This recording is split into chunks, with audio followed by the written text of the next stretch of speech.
ज्येष्ठ मानसोपचार तज्ज्ञ, लेखक आणि नाटककार डॉक्टर आनंद नाडकर्णी यांचं निधन झालं आहे. वयाच्या 68व्या वर्षी त्यांनी अखेरचा श्वास घेतला आहे. काही वर्षापूर्वी त्यांना कर्करोगाचे निदान झालं होतं आणि त्यांच्यावरती उपचार सुरू होते. आज पहाटे त्यांची प्राणज्योत मालवली. मानसिक आरोग्य, मानसोपचार आणि समाज प्रबोधनाच्या क्षेत्रामध्ये डॉक्टर आनंद नाडकर्णी यांचं योगदान अत्यंत मोलाचं मानलं जातं. मानसिक आजारांविषयी समाजात जागृती निर्माण करण्यासाठी त्यांनी सातत्याने कार्य केले. त्यांच्या लेखनातून आणि व्याख्यानातून अनेकांना सकारात्मक विचारांची दिशा मिळाली. डॉक्टर आनंद नाडकर्णी हे केवळ मानसोपचार तज्ज्ञ नव्हते, तर ते लोकप्रिय लेखक, नाटककार आणि उत्तम वक्ते म्हणून ओळखले जात होते. त्यांनी विविध सामाजिक आणि प्रेरणादायी कार्यक्रमांमधून लोकांशी संवाद साधला. यूट्यूबवरील त्यांच्या मुलाखती आणि चर्चांमधून अनेकांना जीवनाकडे सकारात्मक दृष्टीने पाहण्याची प्रेरणा मिळाली. त्यांचं पार्थिव ठाण्यातील सरस्वती शाळेत येथे अंत्यदर्शनासाठी ठेवण्यात आलं होतं. राज्याचे उपमुख्यमंत्री एकनाथ शिंदे यांनीही नाडकर्णी यांना श्रद्धांजली अर्पण केली व अंतिम दर्शन घेतलं.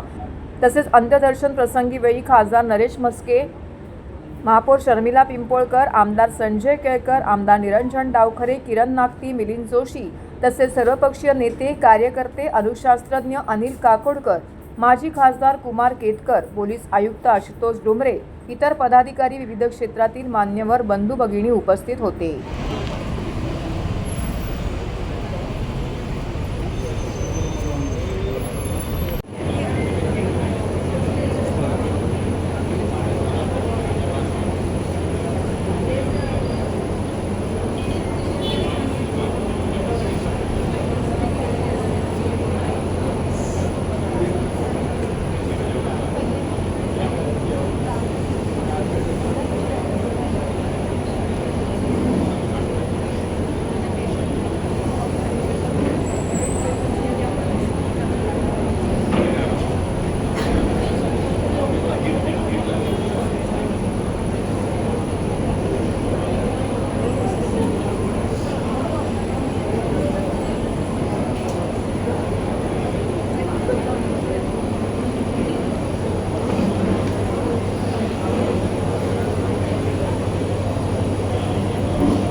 पाणी का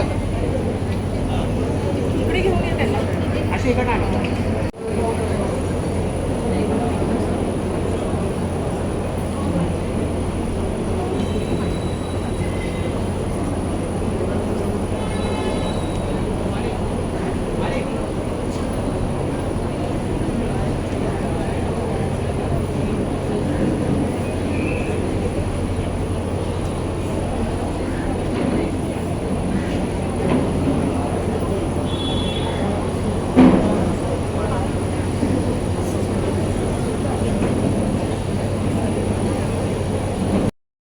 यांचं निधन झालेलं आहे. त्यांच्या कार्याबद्दल काय सांगाल? त्यांच्या एकूण परिचयाबद्दल? त्यांचा परिचय असा करून दिला जातोय की ते एक अत्यंत कर्तबगार असे मानसशास्त्रज्ञ आहेत, परंतु ती त्यांची ओळख ही अतिशय मर्यादित आहे.